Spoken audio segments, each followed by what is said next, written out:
जय हिंद दोस्तों, आप सभी का हिंदुस्तान के सबसे फिट और सुपरहिट चैनल फिटिस्तान एक फिट भारत में स्वागत है।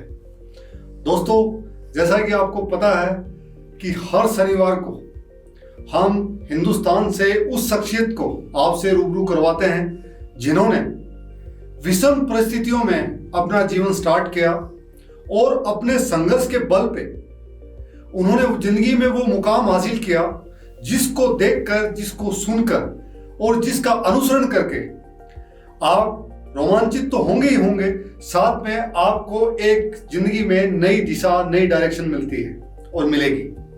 आज का जो शख्सियत है, जिस व्यक्ति से हम आपको मिलाने वाले हैं, वो गांव का एक व्यक्ति जहां से निकल के उन्होंने एक ऐसे फील्ड में दक्षता हासिल की जो कि जनरली हमारे गांव के लोगों के लिए एक बहुत दूर का सपना होता है। वहां पहुंचे और उसके बाद में उन्होंने फिटनेस के क्षेत्र में एक ऐसी क्रांतिकारी चीजें स्टार्ट की हैं जिनके बारे में जब आप सुनोगे तो आपको एहसास होगा कि जब किसी ने सोच लिया है कुछ करने का तो उनको अड़चनें जरूर आ सकती हैं, लेकिन मंजिल तक पहुंचने में उनको कोई रोक नहीं सकता। और वो शख्सियत मेरे साथ हैं, उनका नाम है परवीन डबास।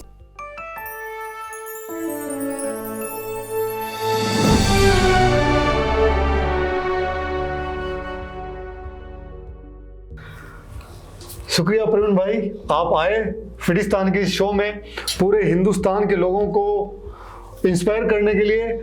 मैं आपके मुंह से ही सुनना चाहूँगा कि जो परिवार है, आपके दादा, आपके पिताजी, वहाँ की जो संघर्ष की जो कहानी है, वहाँ से ये एक लड़का जो मेरे दादाजी थे वो यू कैन से एक गांव के सबसे पहले एक एजुकेटेड आदमी भी थे, स्कूल के प्रिंसिपल थे वहाँ के स्कूल के। और जो मेरे पिताजी थे वो एक खेल कूद में भी काफ़ी हिस्सा लेते थे, हॉकी टीम में थे, बहुत अच्छे थे उसमें। उन्होंने वो भी फिर टीचर बने मेरे पिताजी। लेकिन ऑफ कोर्स खेती बाड़ी वगैरह सब कुछ जैसे आपको मालूम ही है, तो खेती बाड़ी वगैरह तो होता ही है, साथ में वो चलता ही वो कुछ टाइम उसके लिए निकालना ही पड़ता है, भैंस चलाने के लिए भी, खेती बाड़ी करने के लिए भी, काम करने के लिए भी। लेकिन एक चीज है, जैसे मैं एक शब्द में विश्वास नहीं करता, संघर्ष क्या है? आपके दिमाग में अगर वो संघर्ष है तो वो संघर्ष तब बनता है। आपके दिमाग में अगर वो संघर्ष नहीं है, वो डिपेंड करता है कि आप उसको कैसे लेते हो। करेक्ट। और एक मेरे ख्याल से जो जिस एरिया से हम सब बिलोंग करते हैं, हम हर चीज को एक यू कैन से एक कुछ भी हो जाए तो वो रूटीन समझते हैं उसको। तो क्या हो गया, क्या हो गया? सुन रहे हो आप? हाँ। ये वर्ड याद रखो कि संघर्ष, अगर आप मानते हो तो संघर्ष है। अगर आपने ये सोच लिया कि क्या हो गया, ये बोला ना कि क्या हो गया, होगा कोई कितना भी बड़ा मुश्किल काम कर लेंगे। तो ये जो आपकी बात है मेरे को बहुत बिल्कुल पसंद आई। कहते हैं ना कि हमारे यहाँ पे दो चीज हमेशा होती थी, टोटा और अकड़। करेक्ट।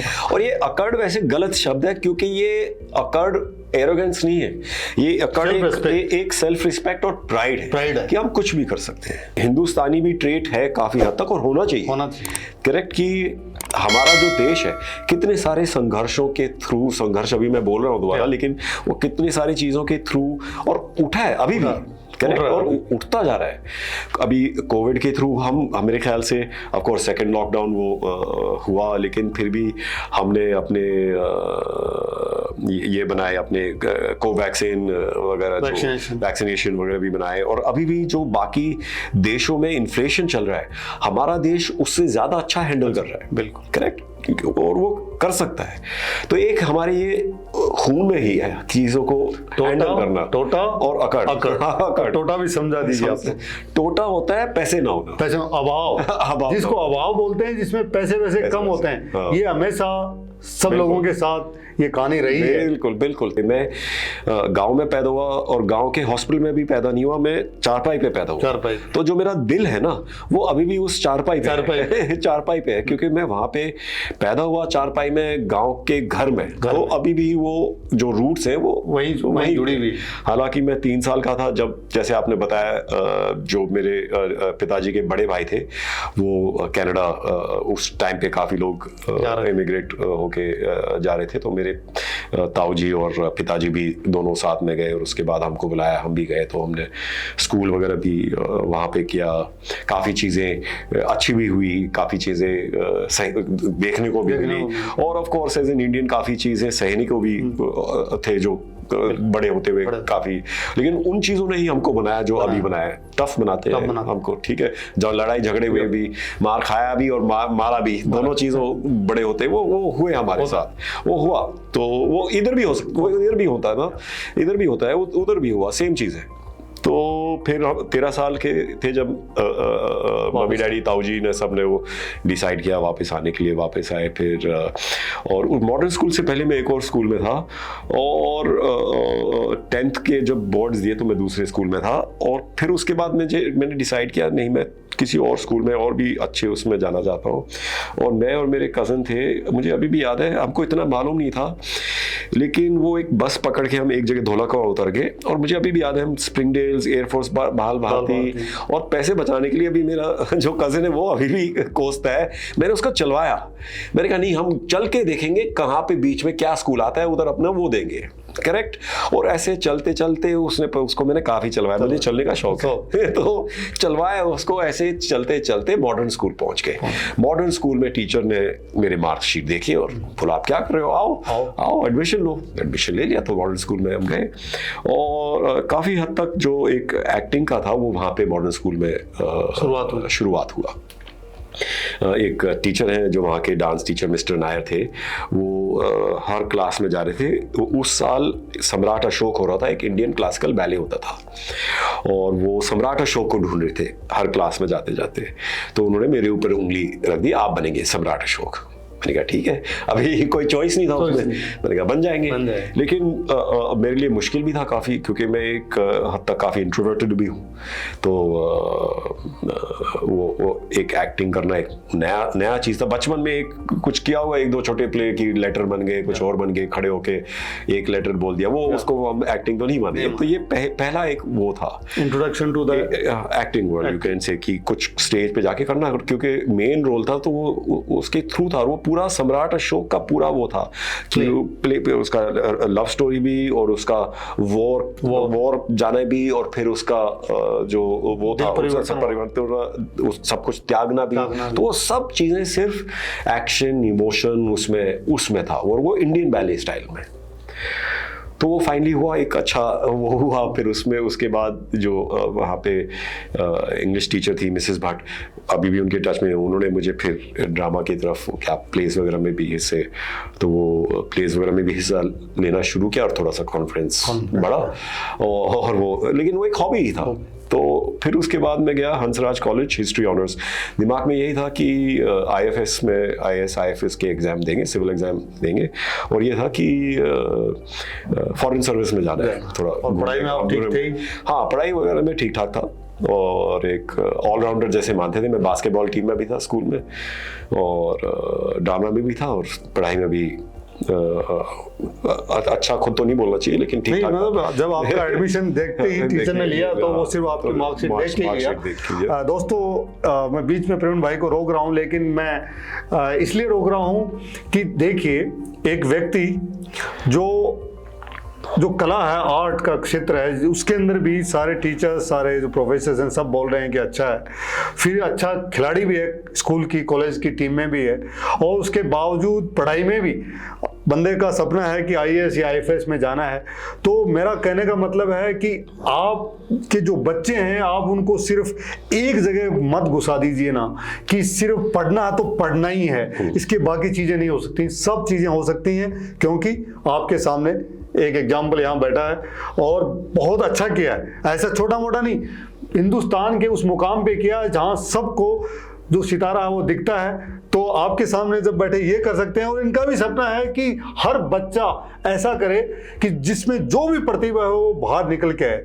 तो प्रवीण भाई, जब आपने ये किया, फिर एग्जाम भी देने का सोचा, फिर अचानक ये जो बॉम्बे का जो सपना है कि जैसे अपनी वाली लैंग्वेज में कहते हैं कि भाई हीरो बनना है, तो ये हीरो बनने वाली कहानी क्या दोस्तों ने या आपके दिल में थी, या बहन ने, या पेरेंट्स ने? पेरेंट्स तो थोड़ा मुश्किल होता है, जो रास्ता नरेना यूपी में, दिल्ली में, पेरेंट्स तो हीरो से थोड़ा दूर ही रखते हैं। लेकिन दोस्तों ने, उन्होंने बोला भाई शक्ल सूरत भी ठीक है छोरे की, शरीर भी मजबूत है और एक्टिंग भी बहुत बढ़िया करता है, तो वही कि आपको बोला हुआ कि प्रवीण भाई यार आप में है तो आप धर्मेंद्र टाइप लग रहे हो, तो पूछो आप बॉम्बे। नहीं, क्या है उसमें, ये था कि हाँ, रिव्यूज, जैसे मैं प्लेज कॉलेज में गया तो प्लेज वगैरह चालू किए। उस टाइम भी इतना नहीं था कि ड्रामेटिक सोसाइटी में था, लेकिन उस टाइम मुझे याद है कुछ एक दो लड़कियां थी जो ड्रामेटिक सोसाइटी में जा रही थी, उन्होंने पूछा क्या कर रहा है, अच्छा ड्रामेटिक सोसाइटी में आना, तो उनके तो निराश ना हो वो, इसलिए उनके पीछे पीछे चले गए ड्रामेटिक सोसाइटी। तो उधर एक इंग्लिश के लेक्चरर थे संजय कुमार जी, जो अभी भी मैं उनके इन टच में हूँ, सब काफ़ी अभी भी रिस्पेक्ट बहुत करता हूँ। वो ड्रामेटिक सोसाइटी को चलाते थे और वो ग्राउंड अप से उसी साल चला रहे थे, वो शुरुआत ही कर रहे थे उस साल।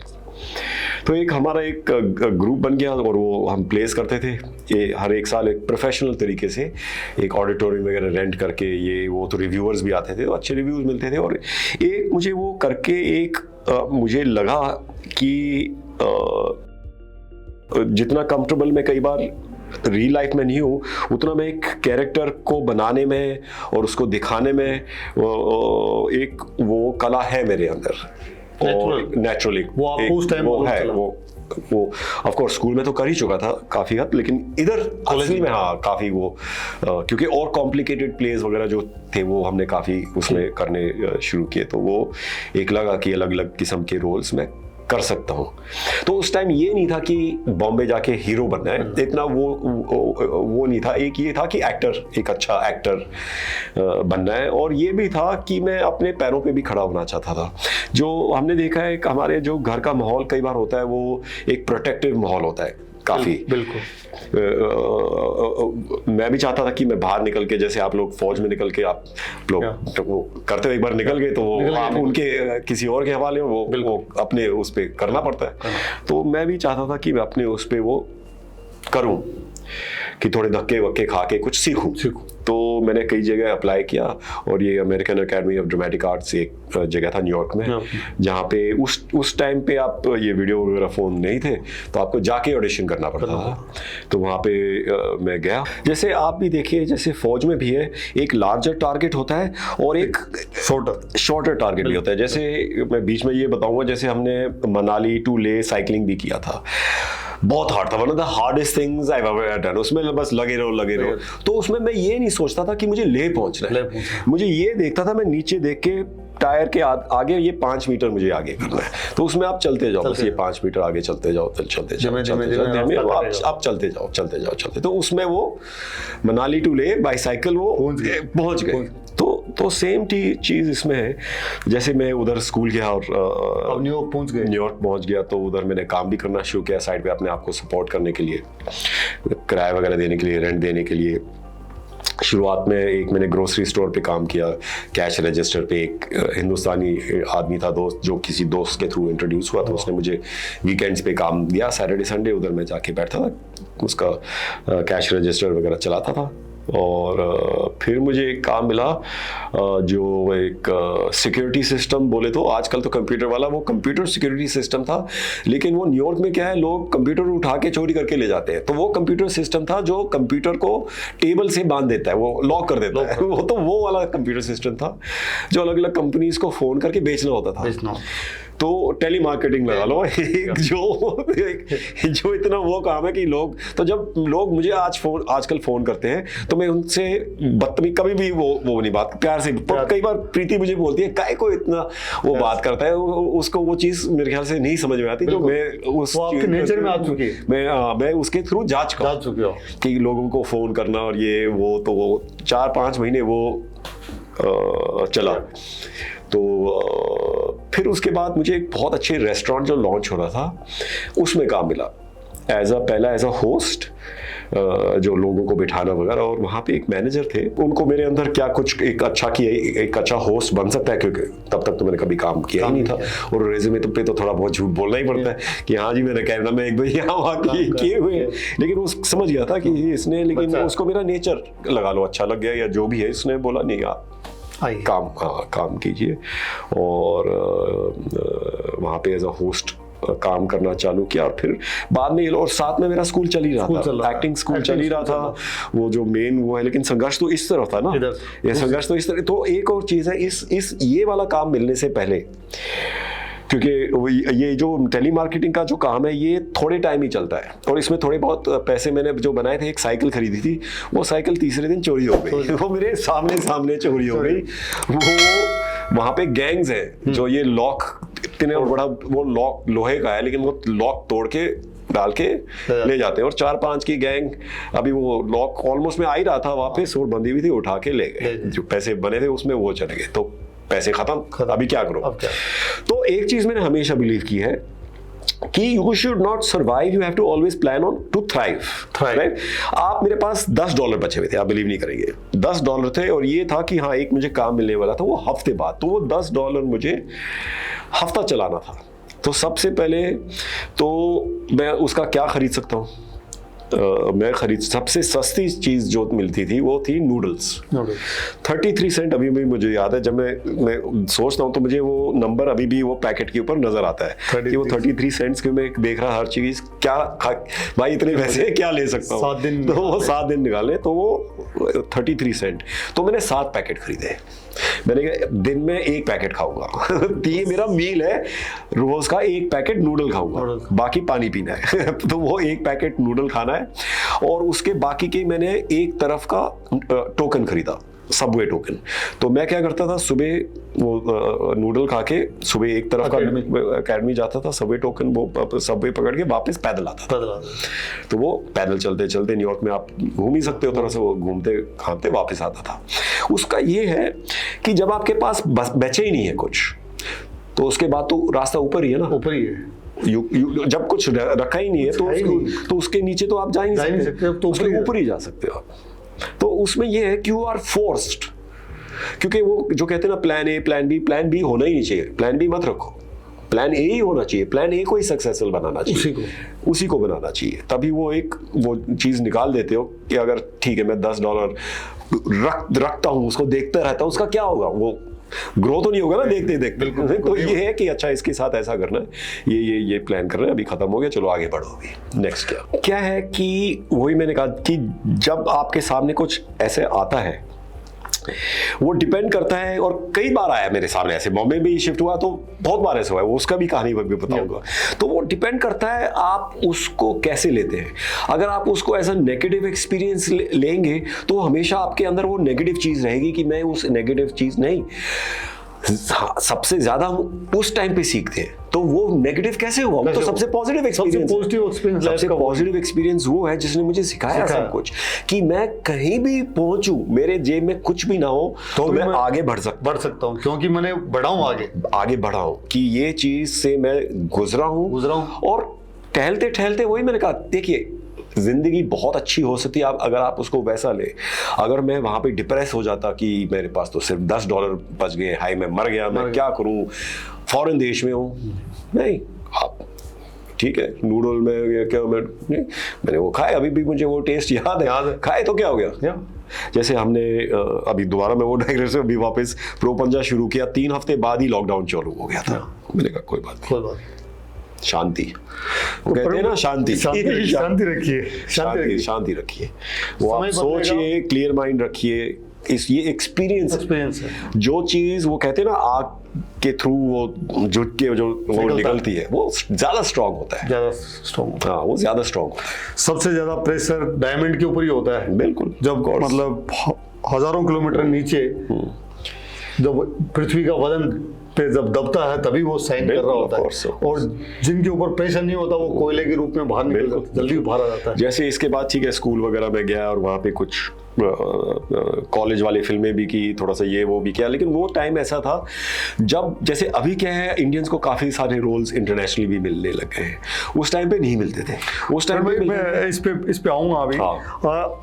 अमेरिका से ये पूरा आप आर्ट एकेडमी में और जिसका जो ये वाकया बताया, ये इस पे तो खुद पे एक मूवी बन सकती है, जो आपका जो क्योंकि उस टाइम पे क्या था, इंडियंस इस फील्ड में नहीं आते थे, स्पेशली इंटरनेशनल बहुत कम आते थे उस टाइम पे। सिर्फ मेरे ख्याल से मीरा नायर जी का नाम वो जानते थे क्योंकि उन्होंने सलाम बॉम्बे बनाया हुआ था उस टाइम, तो और कई उन्होंने उस टाइम पे फिल्म, बाकी वो बाद में निकली, लेकिन उस टाइम उन्होंने सलाम बॉम्बे बनाई हुई थी, तो उस उनके बारे में जानते थे बस। तो आप अमेरिका से वापस इंडिया आए और फिर बॉम्बे की तरफ रुख कैसे हुआ? बॉम्बे की तरफ बाद में गया, पहले मैंने एक अर्बन थिएटर सोसाइटी करके शुरू किया हंसराज कॉलेज में। हंसराज कॉलेज में खुद एक वो बनाया वापस आकर, हाँ दिल्ली में आके। 3 और दोस्त थे, एक था अनिल शर्मा, एक आदित्य और एक पूनम चोपड़ा, जो मेरे जाने से पहले के दोस्त थे, और उन एक ग्रुप बना के उसको हमने अर्बन थिएटर सोसाइटी बना के अंग्रेजी प्ले हमने 4-5 की। और वो भी अगेन क्या है, जैसे पहला वाला जो था वो सेटिंग था एक बीच रिजॉर्ट का, तो मैं चाहता था कि इसका रियलिटी के खूब सारे आइडिया लेके आया था अमेरिका से।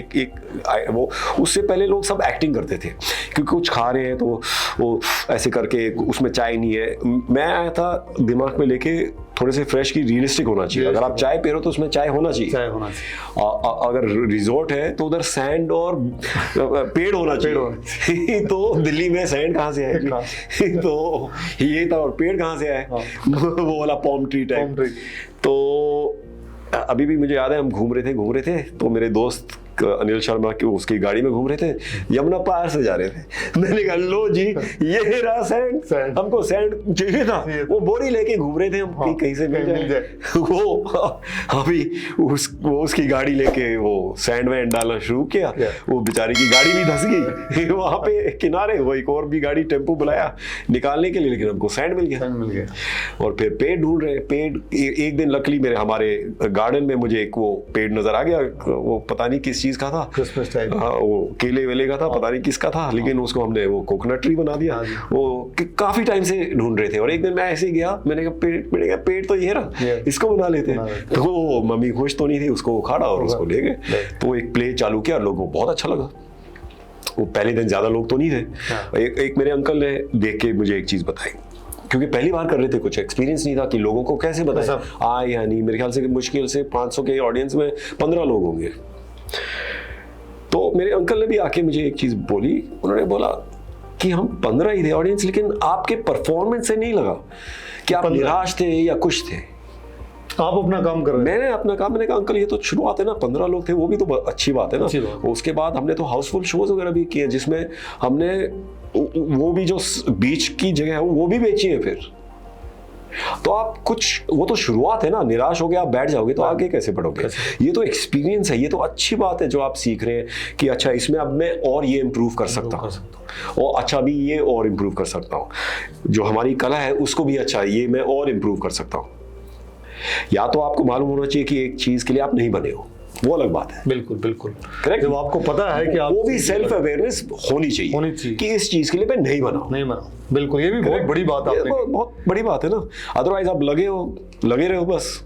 ये बात जो इन्होंने कही है सेल्फ अवेयरनेस, कई बार क्या होता है कि जब हमारे घर पे बच्चे होते हैं या यार दोस्त होते हैं, तो वो अगर किसी चीज में कर रहे हैं और अगर आपको लगे या घर वालों को एहसास हो कि इस बच्चे का इस चीज में इंटरेस्ट नहीं है या है, तो पेरेंट्स को अगर है तो उसको बढ़ावा दे देना चाहिए, अगर नहीं है तो यार दोस्तों की भी जिम्मेदारी बनती है बताने के लिए कि भाई अभी ये फील्ड आपकी चॉइस का नहीं लग रहा है, या आप इसमें बहुत ज्यादा एक्सीलेंट या आगे परफॉर्म नहीं कर पाए, इसके बजाय अगर आप इसमें करें तो शायद और ज्यादा सक्सेस मिले आपको। और अगर आपको इस चीज का एहसास था, मुझे था, क्योंकि मुझे फेमस होने का शौक नहीं था, मुझे कला का शौक था, आर्ट का शौक था, उस कला का कि इसमें मैं बहुत अच्छा, वो जो अंकल ने बोला बिल्कुल कि सिर्फ 15 ही थे भाई हम, लेकिन जो आपका जो परफॉर्मेंस था बिल्कुल वो लगा नहीं कि 15 लोग थे, वो लगा था कि हाउसफुल है, कि आपने तो हाउसफुल के हिसाब से किया। बिल्कुल।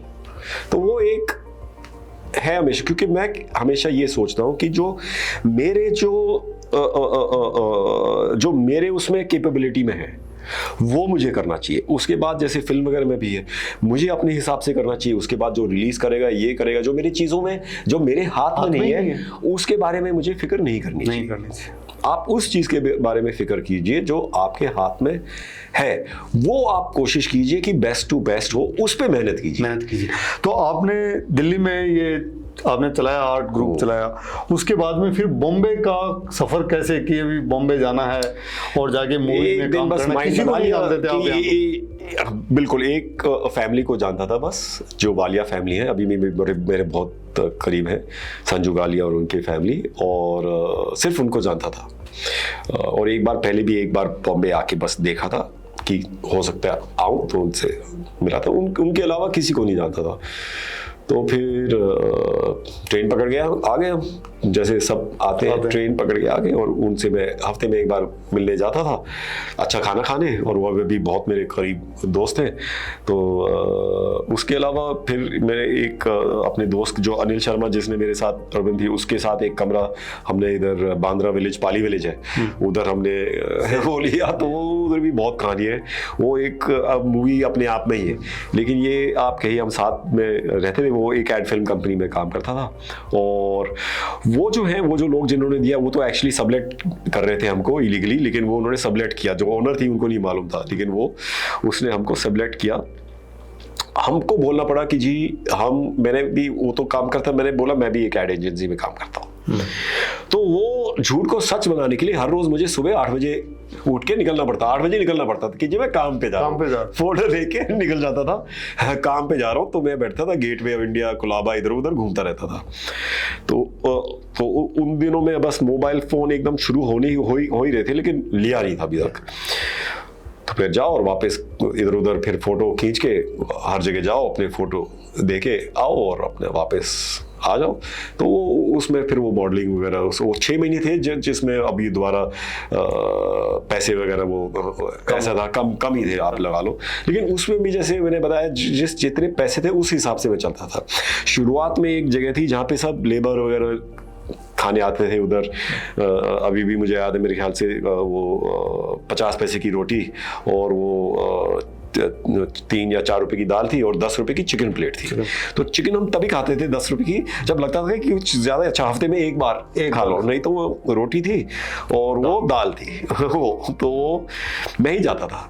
एक बार मैं अपने, और मुझे बुरा बिल्कुल, मुझे लगता था अच्छा ठीक है, तो क्या हो गया, सबके बीच में खा तो रहे, ये भी तो सब लोग खा तो रहे ना। मैं अपने दोस्त को एक बार लेके आया था, तो उसने मुंह बना लिया कि खा ये वो। तो मैंने क्या हो गया, चलो एनीवे, इसको दोबारा नहीं लेके गया उधर, क्योंकि मैंने देख लिया ये मैं सह सकता हूँ, हो सकता है बाकी ना सह, हर आदमी के बस का। और मैं उसको सहना भी नहीं देता, मैं उसको नॉर्मल पार्ट ऑफ लाइफ, उस समय की स्थिति थी, उसके अनुसार आप जी रहे। जब एक पहली बार जो 4-5 हज़ार किसी काम के लिए मिले, तो मैं 20 रुपए थाली वाली जगह पे चला गया। तो जब थोड़े से और 5-10 हज़ार मिले, फिर मैं 40 रुपए थाली वाली जगह पे चला गया। अभी भी जनता रेस्टोरेंट, अभी भी मुझे जानते हैं सब, वहाँ डिलीवरी वाले वगैरह, सुरेश उसका नाम अभी भी याद है, क्योंकि वो अभी भी मुझे उस टाइम से, क्योंकि जब मैं फिर टीवी वगैरह पे आना शुरू हुआ, फिर उन्होंने साहब तो इधर ही आते थे, तो वो वहां पे जाना शुरू किया। आपका पहला एड किस चीज का है आपका, जिसमें मतलब सबको मालूम चला कि भाई ये तो अपना छोरा है? हाँ,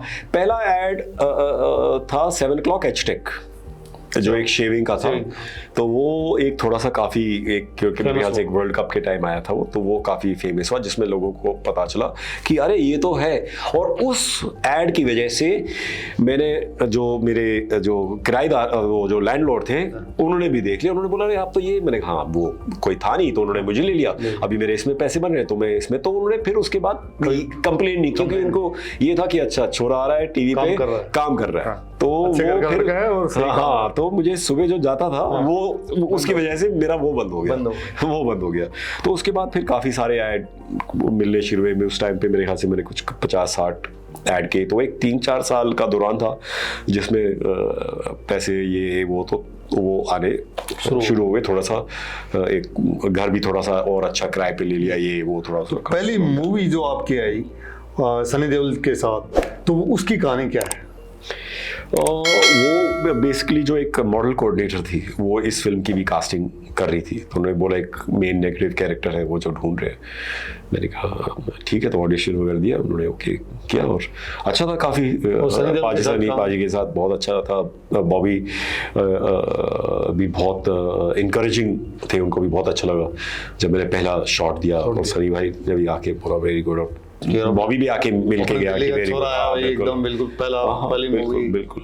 और मेरा थोड़ा सा मेरे ख्याल से सनी पाजी के साथ बनता भी था, क्योंकि मेरा और उनका थोड़ा मिजाज थोड़ा सा सेम है। सेट्स पे हम ज्यादा बात नहीं करते ये इधर उधर, तो काम से उनको भी लगा कि लड़के को अपना काम बहुत अच्छा मालूम है और ज्यादा वो भी नहीं करता, तो वो अच्छा बना। फिर मेन जो शुरुआत हुई लेकिन वो मानसून वेडिंग जो मेरा नायर की जो मूवी है मानसून वेडिंग, उसके भी मेन लीड यही है।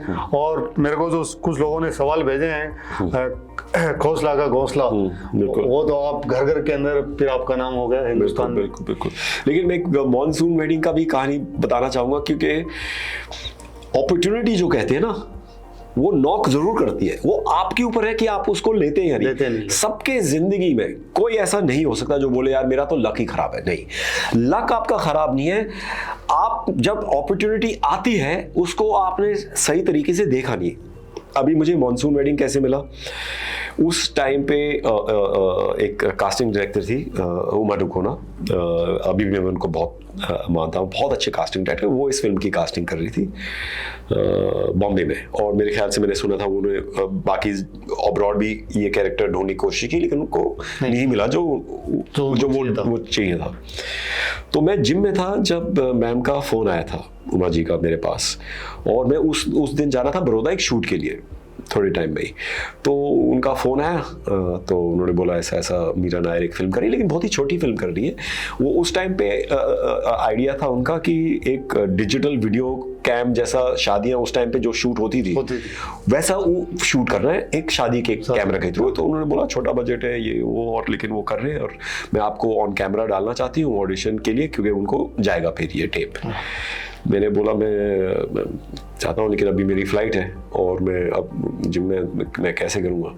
तो उन्होंने बोला ठीक है चलो कोई बात नहीं, अगली बार देख लेंगे फिर। तो जैसे मैं फोन रख रहा था ना, मेरे दिमाग में आया कि यार ये मीरा नायर की फिल्म है, आपको अपॉर्चुनिटी वो मिली है, तो आप क्या सोच रहे हो? तो मैंने एकदम से वापस फोन आया, मैं अभी आता हूँ, डायरेक्ट यहीं से आता हूँ।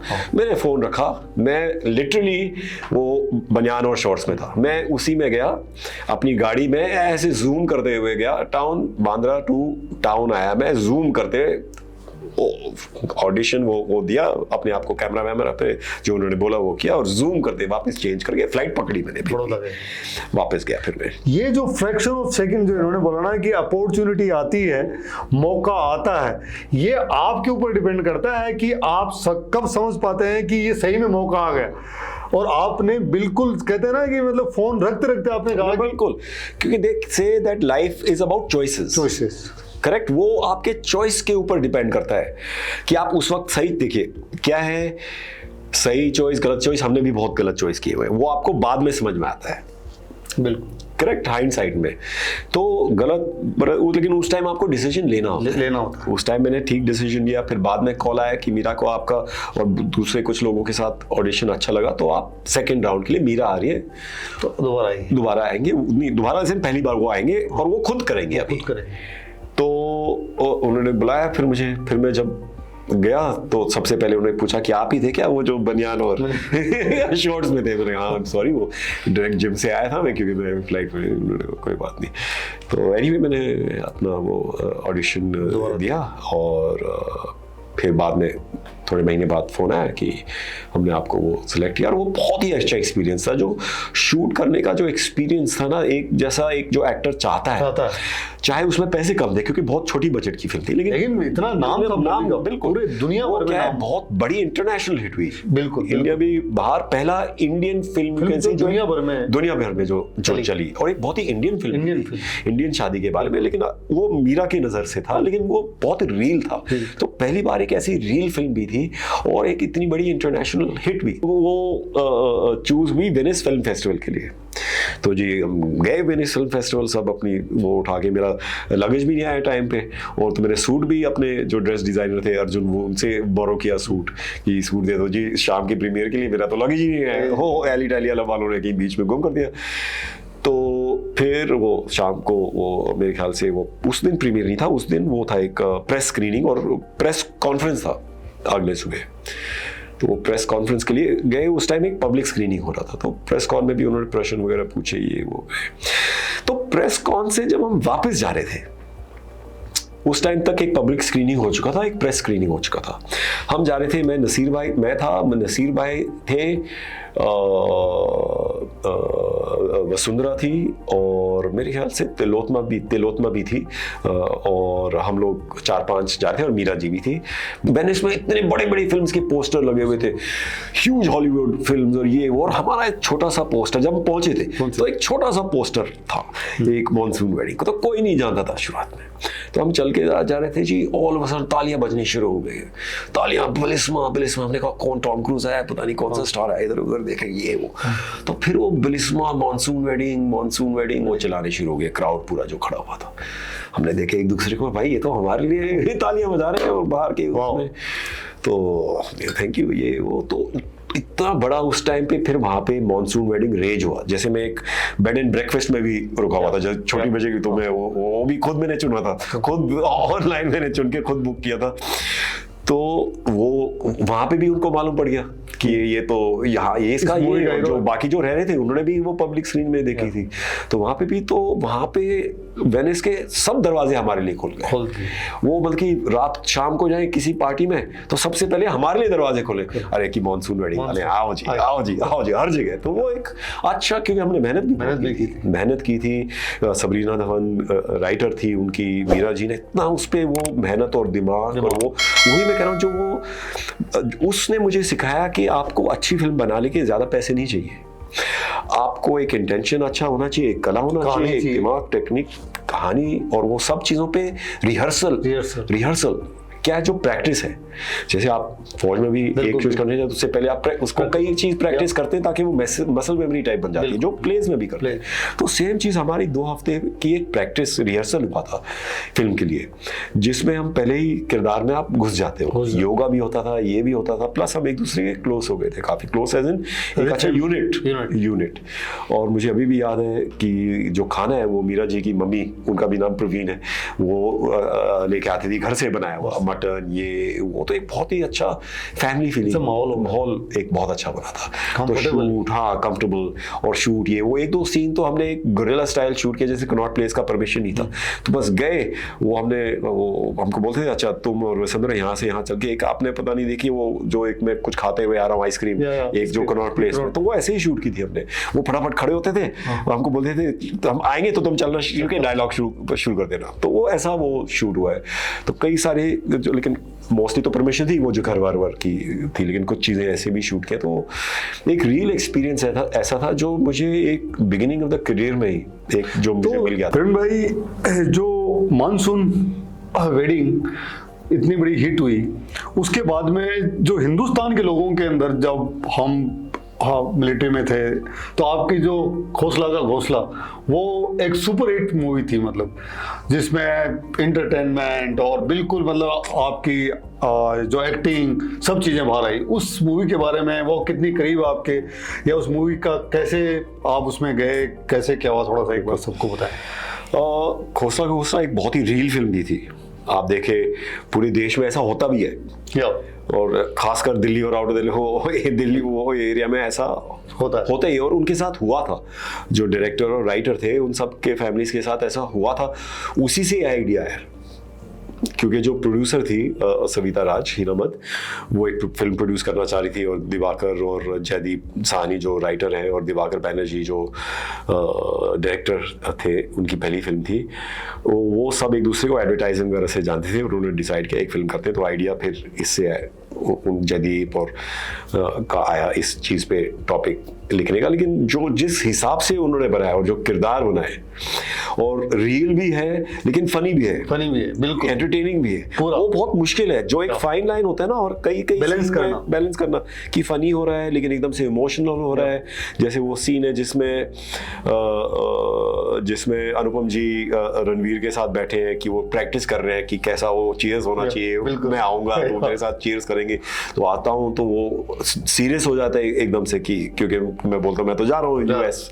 तो वो एक करना, एक तो लिखत में तो था ही बहुत अच्छा जो जयदीप साहनी ने किया, फिर एक डायरेक्शन ऑफ कोर्स जो दिबाकर ने किया, और रिहर्सल अगेन हमने रिहर्सल सारे हर एक्टर ने बिल्कुल। और वो भी फिल्म बहुत सारे चैलेंजेस के थ्रू गई, कई बार बीच में था कि बंद पड़ जाएगी, कई प्रॉब्लम्स पड़े उसको, लेकिन वो सविता जी ने भी काफ़ी मैनेज किया, काफ़ी डायरेक्टर राइटर अनुपम जी ने भी बहुत मैनेज किया सबको, एक कि सबका मोराल ऊपर है और वो कैसे भी करके ख़त्म किया।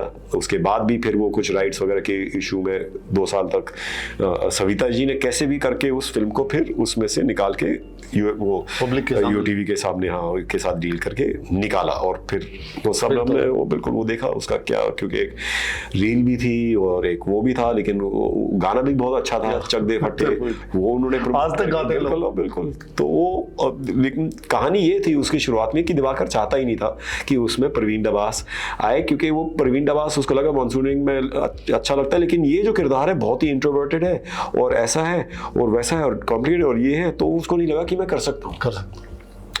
तो पहले एक बार उनके एक असिस्टेंट का फोन आया था मेरे पास, जतिन, जिनके साथ मैं काम कर चुका था, तो जतिन ने उनको मेरे बारे में वो बोला था कि प्रवीण को आप से मिलिए और इसमें अच्छा रहेंगे।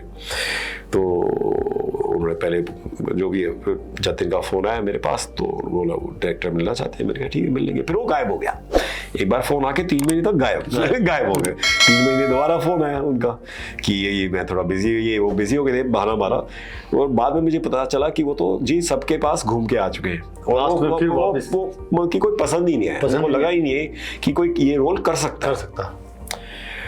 तो फिर वो दोबारा आया कि अच्छा अभी मिलना चाहते हैं, मेरे ठीक है मिल लेते हैं, हम तो यहीं पे कहीं गए नहीं अभी तक, हम यहीं पे। तो फिर गए मिलने, तो दिवाकर अपने दिल्ली का चितरंजन पार्क में बड़ा वगैरह हुआ, तो वो वहाँ का है, तो वो भी दिल्ली का, तो उसमें भी वो भी जाट वाट तो थोड़ी अकड़ उसमें भी थी थोड़ी उसकी कि कहता है ठीक है, जतिन ने उसने बताया मुझे, जतिन ने बोला मुझे आपके बारे में, लेकिन बोला उसने, मुझे नहीं लगा वो कि आप ये कर सकते हो कि आपके लिए ऐसा रोल है, तो लेकिन फिर भी ये इंसिस्ट करना था, तो इसलिए मैंने कहा मिल लेता हूँ। मैंने कहा थैंक यू जी, आपने टाइम निकाला, अभी और क्या बोलूँ मैंने।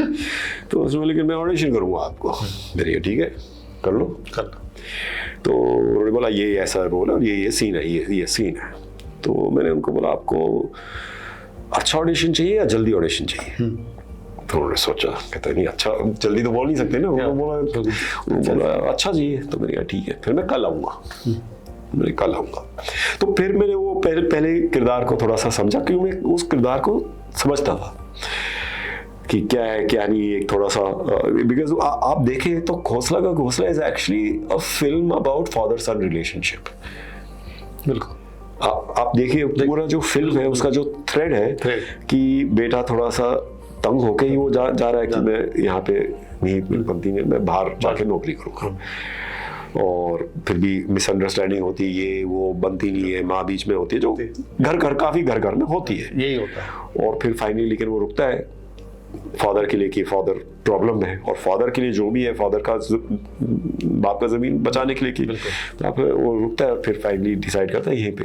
तो एक पूरा जो फिल्म है वो आप देखें तो फादर सन रिलेशनशिप पे है।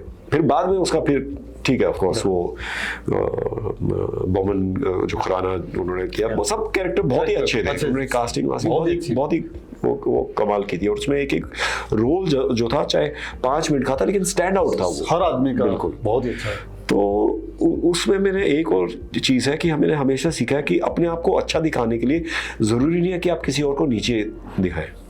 वो कई बार होता है कि लोग सोचते हैं सीन खा जाऊंगा, ये कर दूंगा, वो कर दूंगा, और मैं इसको ये कई एक्टर सोचते मैं नाक खुजल दूंगा जब कोई और लाइन बोल रहा है तो मेरी तरफ नजर। मैंने कभी उस चीज़ में बिलीव नहीं किया। मैंने हमेशा बिलीव किया है कि आप जितने अच्छे आपके साथ हैं सब, उतने ही अच्छे आप नजर आओगे। तो आप हमेशा ऐसा काम कीजिए एज अ टीम, खुद भी अच्छे होइए और दूसरों को भी टीम ही वो अच्छी होनी चाहिए। सो एनीवे, तो वो फिल्म वो मैंने अगले दिन हाँ जाके फिर मैं गया उनके पास तो ऑडिशन करने। तो दिवाकर भी बैठा हुआ था और जयदीप साहनी भी थे उधर जो राइटर हैं, और मैं भूल गया, और जतिन भी था उधर। तो फिर वो सीन उन्होंने बोला जो आपको सीन दिए ना वो कल, वो भी मुझे वो थोड़ा वो नर्वस बनाने की कोशिश कर रहे थे कि वो नहीं करेंगे, हम सिर्फ इम्प्रोवाइज करेंगे। मैं एक सिचुएशन देता हूँ आपको और मैं थोड़ा वो एक देखते हैं फिर कैसे मैं सिचुएशन देखता हूँ। और वो बोलता है तो ठीक है, जो लाइन वाइन याद किए थे वो फेंक दिए बाहर, और वो उन्होंने बात करना शुरू किया। तो वो 5-10 मिनट तक वो सीन चलता गया। तो फिर जब खत्म हुआ उन्होंने बोला अभी तक मैं जो ये सीन है, ये जो कैरेक्टर है, इसको ऐसा नहीं देखता था, लेकिन आपके ऐसा करने के बाद इस कैरेक्टर को मैं अब ऐसा देख रहा हूँ और मैं चाहता हूँ कि आप करें। तो मैंने कहा थैंक यू। अब मैं सोच के बताऊंगा आपको कल कि मैं करना चाहता हूँ या नहीं। अभी तक आप सोच रहे थे, अभी मैं सोचूंगा। तो एनीवे, लेकिन वो फिर मैंने ऑफ कोर्स वो ओके किया, क्योंकि उस टाइम मेरे पास एक दो और भी काफ़ी ऑफर थे, बाहर का भी एक इजरायली फिल्म का भी ऑफर था। फिर वही मैंने डिसाइड किया चलो ये फिल्म एक काफ़ी अलग किस्म की फिल्म भी है, इंटरेस्टिंग भी है बहुत, स्टोरी भी बहुत अलग किस्म की है, एक अलग ही किस्म का लीड रोल भी है। तो मैंने कहा ये करते हैं। फिर वो रिलीज हुई और काफी बड़ी वो भी हुई। सुपर हिट, बिल्कुल अभी भी चल आज तक चल रही है वो। आज तक उसके सैटेलाइट राइट्स हाँ बिल्कुल पुरानी हो ही नहीं सकती, क्योंकि जो उसका जो फैमिली वैल्यू है, जो जिस चीज के बारे में बात करती है, सब इकट्ठे होके जो चीट करना चाहता है उसके खिलाफ उसी के ऊपर गेम खेल देते हैं। ये हर घर में, हर आसपास, हर शहर में, हर पड़ोस में ये कहानी आपको देखने को मिलती है। और मतलब आपने जो एक्टिंग की, थैंक यू। और प्रवीण भाई मूवीज तो आपने और भी बहुत की, लेकिन उसके बाद में आपने डायरेक्शन, एज ए डायरेक्टर भी आप उसमें आ गए। बिल्कुल। तो ये अचानक मूवी करते करते एज ए एक्टर फिर आपको कैसे लगा कि मैं कोई मूवी डायरेक्ट भी करता हूँ? और आपने बहुत अच्छी मूवी डायरेक्ट की है और अभी भी कर रहे हैं, आगे भी प्लान है आपका। तो ये इसमें कैसे ट्रांसफॉर्म कैसे अचानक हुआ आपका? पहले ये नहीं था कि डायरेक्ट करना है, पहले ये था एक फिल्म का आइडिया आया तो मुझे ये था कि मैं इसको लिखता हूँ पहले, सही धंधे गलत बंदे। तो वो लिखते लिखते ये हो गया कि ये मुझे इतनी अच्छी मुझे इसकी समझ है, मेरे ख्याल से मुझे ही इसको डायरेक्ट करना चाहिए, क्योंकि इसका पूरा समझ था मुझे कि किरदार कैसे होने चाहिए, इसका लुक एंड फील क्या होना चाहिए, क्योंकि that was on land reservation. लेकिन अगेन एंटरटेनिंग तरीके से कि अगर एक जो गैंग है वो इस चीज से, मतलब कि जो गैंग को काम दिया गया है कि लैंड रिजर्वेशन के लिए जो लड़ रहे हैं, जो प्रोटेस्ट कर रहे हैं, उन्हीं को, उसी गांव के गैंग को दिया हुआ काम उनको दबाने का। तो उस गैंग के दिमाग के थ्रू क्या चल रहा है, तो वो इस तरफ होंगे या उस तरफ होंगे, और उनकी अगर अंदर की आत्मा जाग जाएगी तो क्या हो।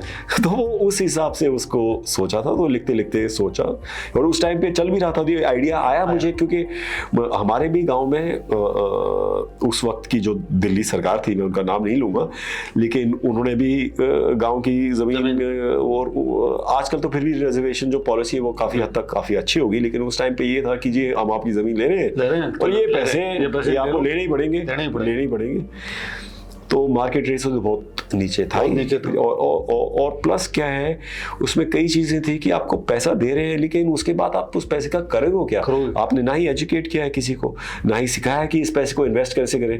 और उस टाइम आपको मालूम होगा हरियाणा वगैरह में, गुड़गांव में जब लोगों की जमीन बिकी है, वो जहाँ पे थे एक साल बाद वहीं पे वापस पहुंच गए। क्यों? क्योंकि उनको मालूम ही नहीं था इसके पैसे का करें क्या। जाते थे बैंकॉक, गाड़ी खरीद लेते थे, उधर उधर उड़ाते थे, बाकी वहीं पे वापस आप वहीं पे हैं, जमीन चली गई, आपके पास आपका घर रह गया बस। पर भाई एक चीज मेरे को जो बहुत ही आपके खुद के किरदार और आपकी जो मूवीज हैं उनमें एक बहुत ही समानता मेरे को दिखती है कि जिन चरित्रों में, जिन मूल्यों में आप भरोसा रखते हैं वही आपने किरदार किए अपने मूवीज में भी। और जब आपने मूवी का डायरेक्शन किया तो उसमें भी आपने बिल्कुल वही चीज लाने की, समाज की वो वाली चीजें जो आसपास हो रही हैं, और अगर उनको सही ढंग से किया जाए तो कैसे समाज में एक पॉजिटिव सकारात्मक नजरिया सामने आता है, और अगर उनका नहीं किया गया तो कैसे कितना बड़ा विद्रोह या कितनी बड़ी अशांति या कितनी बड़ी लोगों की जिंदगियां बर्बाद हो जाती हैं। तो आपने वो एक किया। ये आपकी मूवीज का एक पूरा एक सफर चल रहा था और अभी भी चल रहा है, OTT के अंदर भी आप कर रहे हैं। लेकिन जो मुझे सबसे ज्यादा एक्साइटिंग जो आपकी जो कहानी है बचपन से लेके अभी तक, मैं बिल्कुल लाइक कहते हैं ना एक छोटे बच्चे को जो सुनाते हैं जैसे दादी माँ कहानी सुनाती है, और मेरे को बिल्कुल वैसी कहानी लग रही है आपकी। लेकिन फिर अचानक आपने ये सब करते हुए, और आज भी कर रहे हैं, फिर कैसे आपने जो स्पोर्ट्स और जो खेल हैं उसके अंदर आप आए। आज आपने MMA, दोस्तों जो मिक्स मार्शल आर्ट है उसका एशिया का सबसे बड़ा जो फेसबुक पेज है वो इन्होंने स्टार्ट किया, और जो शो है वो भी इन्हीं के नाम पे है। और प्रो पंजा लीग जो आर्म रेसलिंग है उसको इन्होंने स्टार्ट किया। कंट्री में पहला आदमी है जिसने एक सिस्टमेटिक ढंग से उस लीग को शुरू किया पूरे देश के छोटे छोटे शहरों में। और आने वाले वक्त में आप देखेंगे कि हर गांव कस्बे कस्बे में, क्योंकि ये इसके लिए आपको कोई अलग से जिम या कोई बड़ा रूम या बहुत पैसे खर्च नहीं करने पड़ते। अगर आप फिट हैं, हेल्दी हैं, तो रिक्रिएशन और अपनी ताकत और स्पोर्ट्स को शुरू करने के लिए, सीखने के लिए, जारी रखने के लिए वो इन्होंने शुरू किया the cricket India show, the fitness India show. ये जो सब आपने इतने सारे चीजें शुरू कर दी अचानक, और मूवी भी कर रहे हैं, बिल्कुल आप मूवी डायरेक्ट भी कर रहे हैं। तो ये जो खेलों के प्रति जो आपका मैं वो समझ सकता हूं कि आप किसान परिवार से और दिल्ली के गांव से आते हैं जहां चारों तरफ सब लोग खेलते हुए, आपसे सीनियर जूनियर आपने भी खेला है। तो फिर इस बिजनेस साइड में और ये खेलों के प्रति जो आप आए, ये अचानक कैसे आपने सोचा? और देश की जो युवा है, जो जनता है, वो जानना चाहती है कि आपके दिल में वो क्या चीज है कि जिसके हिसाब से आपने ये प्रो पंजा लीग जो इतने बड़े लेवल पे आपने शुरू की। और मुझे पूरा भरोसा है कि आने वाले दिनों में, मतलब 2-3 साल में, ये इस कंट्री की वन ऑफ द फाइनेस्ट और बिगेस्ट लीग होगी, और दुनिया में भी, क्योंकि गांव के अंदर हर बच्चे को शौक है कि चलो मैं भाई से लड़ाता हूँ, बहन से लड़ाता हूँ, कई बार चाचा से लड़ाता हूँ पंजा। तो ये चीज कहां से आई और कैसे इसको आप आगे लेके जाने वाले? क्या है कि ये जो स्पोर्ट्स है, ये इससे मैं बचपन से ही जुड़ा हुआ था। हम कनाडा में भी थे तो हम ताइक्वांडो के क्लासेस में मम्मी पापा ने डाल दिया था, तो ताइक्वांडो भी सीखते थे। फिर बाद में आने के बाद मुझे अभी भी याद है कि फ्रिस्बी थ्रो में भी मैं बहुत अच्छा था उस टाइम पे। मैं एक स्कूल कंपटीशन में 3rd आया था। किसी को नहीं लगा था कि ये इंडियन लड़का अच्छा क्या कर लेगा, मैं शिट करके उसमें खुद भी हैरान हो गया था। लेकिन थोड़े हर चीज का एक शौक मतलब कि एक स्पोर्टी नेचर वो था हमेशा। तो स्कूल में भी रनिंग वगैरह में था, शॉट पुट में गोल्ड लिया था मैंने, और बास्केटबॉल टीम में था, तो और साइकिलिंग वगैरह कभी। और गांव में थे तो कुश्ती कबड्डी तो खेले ही होंगे। कुश्ती कबड्डी में बहुत गांव जाके हम इतने अच्छे नहीं थे गांव के, वो तो लड़के थे पिट के उनके 1-2 हार वो मार तो वो तो ठीक है, वो चलता है, चलता रहता है। तो हर चीज में एक ये था, और किक बॉक्सिंग का शौक था, तो थोड़ा कॉम्बैट स्पोर्ट्स के प्रति मेरा हमेशा अच्छा लगाव रहा है। तो अभी भी मैं बॉक्सिंग करता हूँ हफ्ते में एक बार अपने ट्रेनर त्रिदेव पांडे जी के साथ। तो अभी भी वो शौक है, तो उस टाइम पे भी ये शौक था। और MMA का भी देखने का, और वो सब कभी कभी उसमें भी ट्रेन करते हैं, किक बॉक्सिंग वगैरह में भी, तो उसका शौक है काफी। तो 2016 में मुझे लगा कि एक इसमें वैक्यूम है, एक कॉम्बैट स्पोर्ट्स में एक वेबसाइट स्पोर्ट्स मीडिया के उस तरफ इसके लिए एक पॉडकास्ट वगैरह नहीं है MMA के ऊपर देश में। तो एक मैंने MMA इंडिया शो करके पॉडकास्ट चालू किया, वो बहुत अच्छा हो गया। तो एक वेबसाइट भी चालू किया MMAindia.com, तो वो अभी काफी सालों में बहुत अच्छा चल रहा है।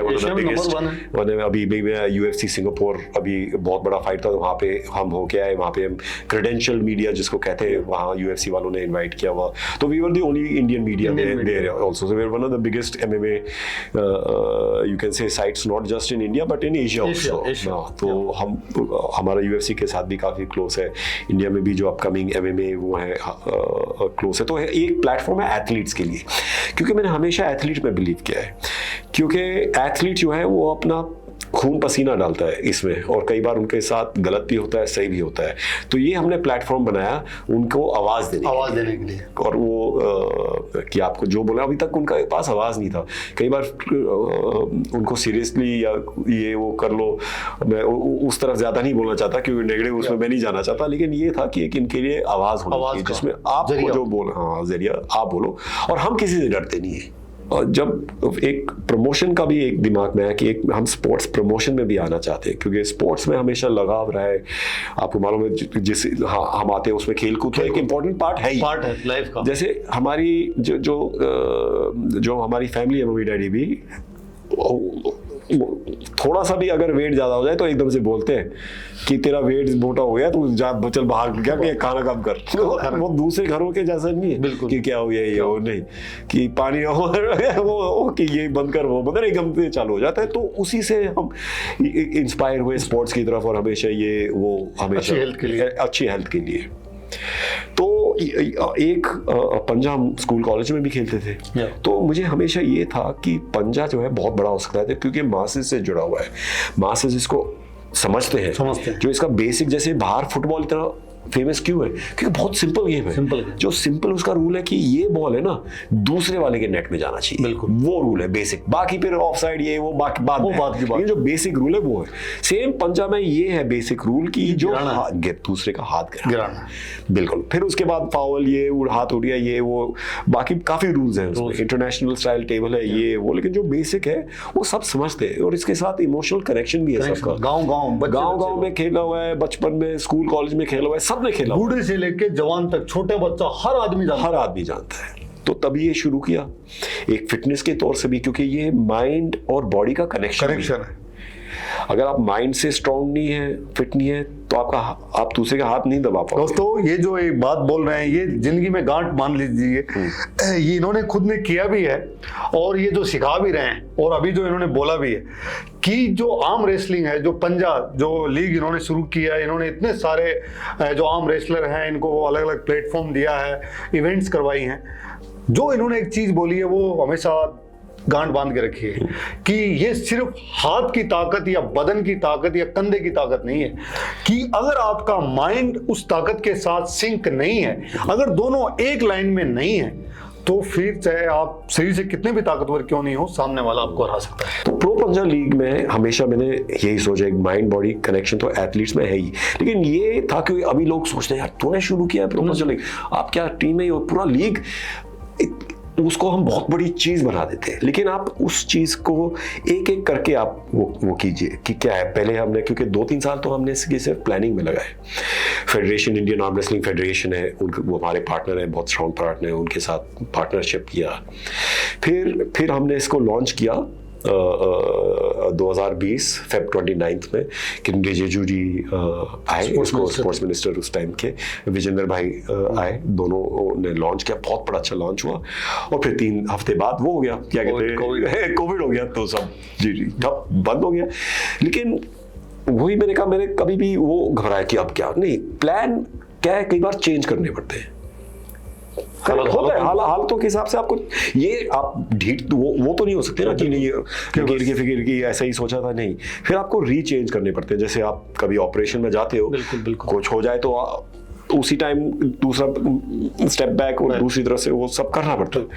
तो सेम चीज हमने एक स्टेप बैक लिया और डिसाइड किया ठीक है अभी इसको कोविड के टाइम इसको जिंदा रखना है बस। लेकिन आपने बहुत ही खूबसूरती से इसको जिंदा रखा। उस 2 साल में आपने सोशल मीडिया पे जिस ढंग से प्रो पंजा league, Indian sports show, cricket show और MMA है, इसको जिस ढंग से आपने पॉपुलराइज किया, बिल्कुल, तो ऐसा नहीं लगा कि कोविड के दौरान आपकी प्रो पंजा लीग रुक गई है। हो सकता है कि ऑन ग्राउंड इवेंट नहीं हो रही होंगी, लेकिन लोगों को जानकारी एथलीट्स के बारे में, गेम के बारे में आपने बहुत ही वास्टली ग्राउंड इवेंट इवेंट्स भी किए हमने किए। फर्स्ट और सेकंड लॉकडाउन के बीच में जिस दौरान थोड़ा अलाउड मिला। था, उस टाइम हमने गेटवे ऑफ इंडिया के सामने भी किया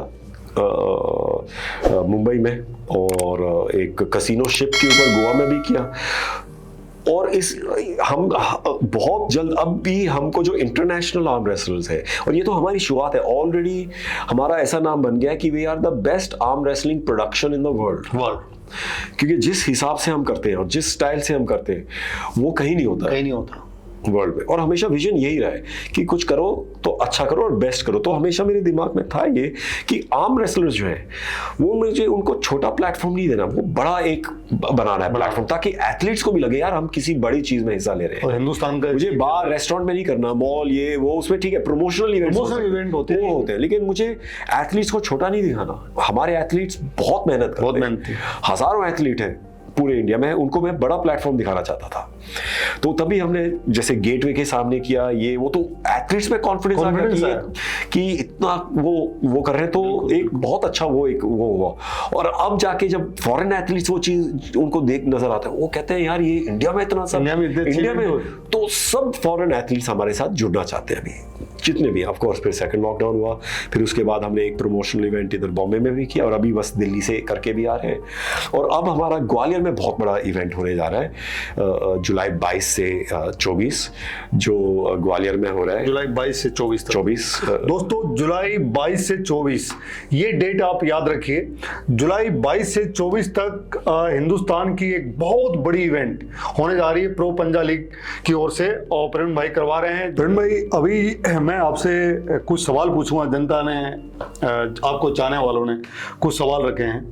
तो जो पहला सवाल है दिल्ली से नवीन वर्मा का, उन्होंने कहा है कि आपकी जिंदगी का सबसे सैड मोमेंट आज तक का कौन सा है, और उससे आप ओवरकम, मतलब कितने दिन लगे आपको उससे ओवरकम होने में?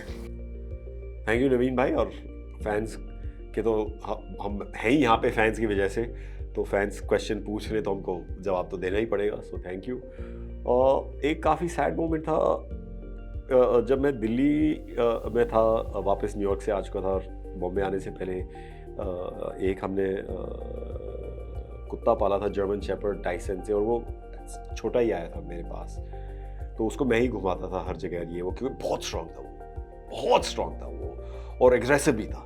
मेरे ख्याल से मालिक जैसे होते हैं थोड़े से, तो वो बहुत स्ट्रांग था, तो वो हर जगह जाता। तो वो जब मैं बॉम्बे आया तो आता जाता था, तो वो थोड़ा सैड हो गया। फिर मम्मी डैडी इधर भी, वो तो मम्मी डैडी भी हैदराबाद शिफ्ट हो गए, तो वो उनको देना पड़ा किसी को। वो देने के बाद वो बेचारा 1 महीना भी वहाँ पे सर्वाइव नहीं कर पाया, वो गुजर गया। तो वो एक बहुत सैड मोमेंट था, क्योंकि काफ़ी जुड़ा भी था मैं उसके साथ। तो उसके बाद मैंने कभी दोबारा डॉग नहीं रख पाया मैं, क्योंकि मैंने कहा इनको तभी रखो जब आप पूरा इनके साथ वो टाइम, क्योंकि एक फैमिली मेंबर जैसे। लेकिन मुझे पूरा भरोसा है कि जब कभी रिटायर हुए आप तो पक्का आप जर्मन शेपर्ड रखने वाले हैं। बिल्कुल, मेरे को भी जर्मन शेपर्ड बहुत पसंद है प्रवीण भाई। अगला सवाल है हुबली कर्नाटक से शिव कुमार का, कि सर आपकी हौसला का घोंसला मेरे को बहुत ही अच्छी मूवी लगी। सर आप अपनी इंस्पिरेशन कहाँ से ड्राइव करते हो?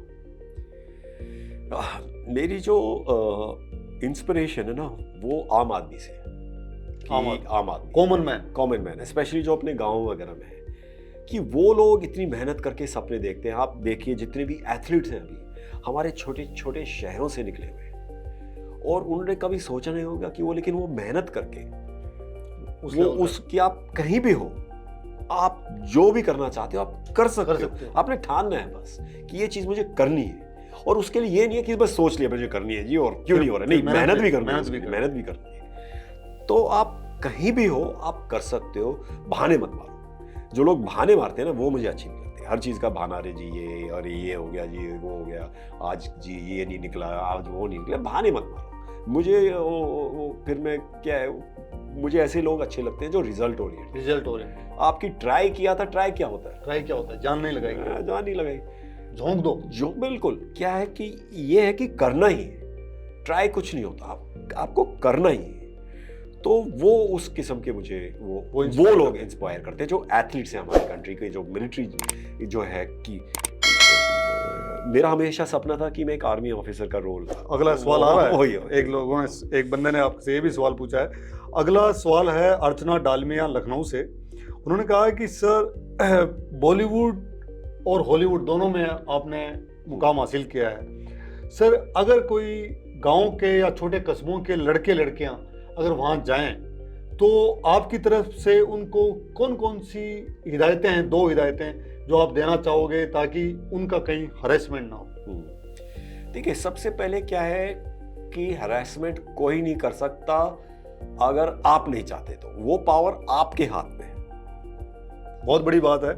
तब तक कोई आपका कुछ नहीं बिगाड़ सकता जब तक आप खुद अलाउ नहीं करते। तो क्यों वो आप समझ रहे हो ना, मैं बस इतना कहना चाहूंगा कि वो आपके हाथ, आपके हाथ कि आप वो चलो वो बात तक यहीं पे मैं बोल देता हूँ कि आपके हाथ में आपके वो हाथ। चीज़। अगला जो सवाल है प्रवीण भाई वो है समरजीत सिंह बीकानेर राजस्थान से हैं। उन्होंने पूछा है कि सर आप अभी दिन में कितने घंटे अपनी हेल्थ के लिए देते हैं? बहुत अच्छा सवाल है। और क्या है, हेल्थ के लिए तो 24 घंटे हैं क्यों? क्योंकि आपको हेल्थ के बारे में तो पूरा वो सोचना पड़ता है। लेकिन 1 घंटा मैं ज़रूर एक्सरसाइज करता हूँ। 1 घंटा जो है वो मैं पूरा, लेकिन वो घंटा पूरा का पूरा एक्सरसाइज ही है। ये नहीं कि आप जिम में खड़े हो आधा घंटा बात कर रहे हो किसी से, अरे जी ये और आप प्रोटीन खाओ जी और ये कि अरे जी आपको तो ये करना चाहिए, वो आधा घंटा। ये नहीं है कि मैं किसी को सिखा रहा हूँ या सुन रहा हूँ या भी हो नहीं। Full 1 time। घंटा फुल टाइम एक पूरा एक्सरसाइज करने का है, वर्कआउट करने का है, अच्छी तरह से पूरा वो करने का है। और फिर ऑफ कोर्स उसके बाद तो है खाना पीना, और खाना पीना भी जो है एक लाइफस्टाइल हो जाता है। ज़रूरी नहीं है कि आप हमेशा उसके बारे में सोचें, वो आदत बन जाती है, लाइफस्टाइल बनता है। अगला जो सवाल है वो है आसिफा हैदराबाद का कि सर अगर मूवी एक्टर नहीं होते आप तो आपकी ज़िंदगी में ऐसा हिंदुस्तान में कौन सा प्रोफेशन है जिसमें आप जाना चाहते हैं? 2 चीज़ें हैं जो मैं होता अगर एक्टर नहीं होता। या तो मैं फॉरेन सर्विस में होता, सिविल सर्विस के एग्जाम्स देना चाहता फॉरेन सर्विस, या फिर मैं फोटोग्राफर होता। फोटोग्राफी का मुझे बहुत शौक है। नाइकॉन वालों के साथ मैं बहुत सालों से जुड़ा हुआ हूँ, अभी एक नाइकॉन एक्सपर्ट भी हूँ। तो फोटोग्राफी का मुझे बहुत शौक है कि आर्टिस्टिक एक्सप्रेशन करने का, फ़ोटो लेने का। अंडर वाटर फोटोग्राफी भी मैं काफ़ी करता हूँ, scuba diving, under water photography. तो एक चीज़ को देख कर कि मैं किस हिसाब से उसको देखता हूँ और किस हिसाब से उस चीज़ को दुनिया के सामने प्रेजेंट करना चाहता हूँ, वो एक फोटोग्राफी का जरिया है, वो एक सेल्फ एक्सप्रेशन।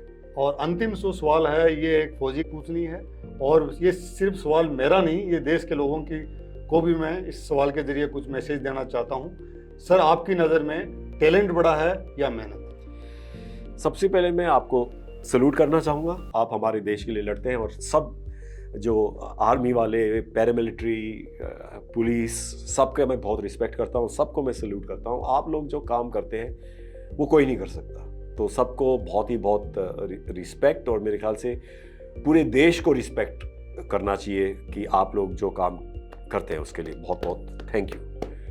टैलेंट या मेहनत? मेहनत टैलेंट क्या है, 10% काम करता है, लेकिन जो मेहनत है, मेहनत करके आप टैलेंट को नहीं भी है तो ओवरकम कर सकते हो, लेकिन सिर्फ टैलेंट से आप आगे नहीं बढ़ सकते। हाँ, टैलेंट भी होना ज़रूरी है, लेकिन मेहनत से ही उस टैलेंट को आप आगे लेके जाओगे। मेहनत से ही जब अपॉर्चुनिटी आती है आप उसको रिकग्नाइज करोगे। तो मेहनत, मैं कहूँगा मेहनत के बगैर कोई भी चीज़ नहीं है। दोस्तों, प्रवीण भाई फिटिस्तान एक फिट भारत के ब्रांड एम्बेसडर भी हैं, और इनकी जो पर्सनैलिटी, इनका व्यक्तित्व है, जैसा कि आपके सामने हमने कहा, मूवी से लेके, एक्टर से लेके, डायरेक्टर से लेके, एक स्पोर्ट्स प्रमोटर से लेके, एक बिजनेसमैन से लेके, एक अच्छे नागरिक से लेके, और इतनी एक खूबसूरत जर्नी है। और मुझे पूरा भरोसा है कि इनकी जर्नी से आप अपनी ज़िंदगी में कुछ निष्कर्ष निकालेंगे, और इनकी जर्नी में जो महत्वपूर्ण जो इन्होंने एस्पेक्ट बताया कि किस मोड़ पे कैसे इन्होंने उस चीज़ से ओवरकम किया, कैसे अपॉर्चुनिटी को हाथ में लिया, कैसे मेहनत की, कैसे कंसिस्टेंटली, कंटिन्यूसली, डिसिप्लिन तरीके से आगे बढ़ते गए, और आज एक इतनी बड़ी जगह पे वो हैं जहाँ पे लाखों युवाओं को आप इंस्पायर करते हैं। प्रवीण भाई, जो ये फिटिस्तान एक फिट भारत जो मूवमेंट है, इसके जरिए आप इस देश के जो युवा लोग हैं, बाकी लोग हैं, उनको आप क्या अपना एक संदेश देना चाहें? सबसे पहले मैं आपको कंग्रेचुलेट करना चाहूँगा कि आपने फिटिस्तान फिट भारत शुरू किया। इतना अच्छा मूवमेंट है, जो आपने सोचा भी इसके बारे में, जो आप कर रहे हो, हर वीक चैलेंजेस भी करते हो और इतना इंस्पायर करते हो आप। और अभी आपके साथ ऑफ कोर्स शिल्पा भी जुड़ चुकी हैं, तो आप लोग बहुत अच्छा काम करते हो। उसके लिए मैं आपको कंग्रेचुलेट करना चाहूँगा।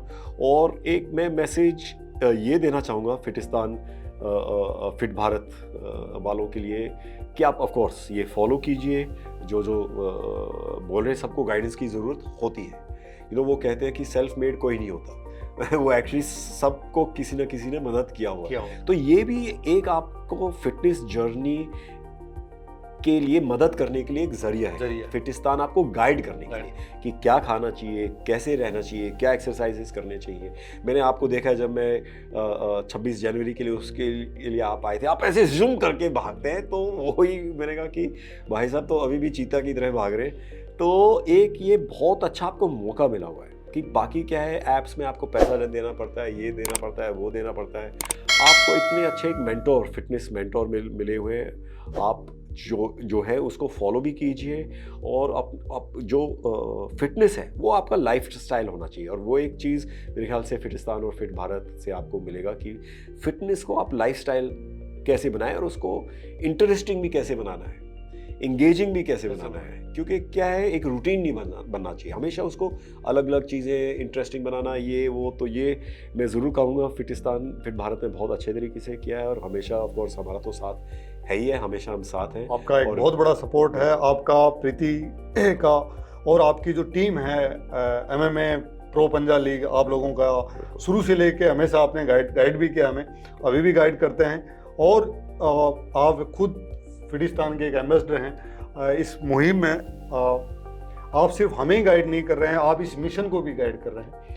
तो आपका तहे दिल से बहुत बहुत शुक्रिया प्रवीण भाई, शुक्रिया और थैंक यू। मैं अगर फौजी की भाषा में बोलूँ तो बहुत छोटे शब्द हैं कि मतलब आपने अपना दिल, अपना वक्त, अपना कहते हैं ना खून पसीना इस मिशन में आपने भी लगाया है। और मुझे ऐसा लगता है कि जो आपकी जो स्टोरी है, जैसे मैं अभी सुन रहा था, तो जैसे मैं तो अभी फिर कहूँगा सभी को कि जैसे घर पे नानी या दादी सुनाती है कि किसी एक हीरो की कहानी सुनाती है, जो एक सामान्य किसान परिवार से निकला और अपने दम पे, अपनी कंसिस्टेंसी पे, अपनी मेहनत के दम पे और अपने सपनों की उड़ान अपनी मुट्ठी में काबू करते हुए हर वक्त आगे चलता है और अभी भी चल रहा है। और सिर्फ खुद के लिए नहीं, आज जो आप समाज के लिए, देश के लिए जो ये लीग लेके आए हैं और जो स्पोर्ट्समैन को जो एक प्लेटफॉर्म दे रहे हैं, और तहे दिल से बहुत बहुत शुक्रिया और बहुत बड़ा सलाम आपको। Thank you. और आपकी जो धर्मपत्नी है, आपकी साथी हैं, उनको भी, और आपके दोनों बच्चों को, और फिटिस्तान एक फिट भारत की ओर से बहुत सारा प्यार।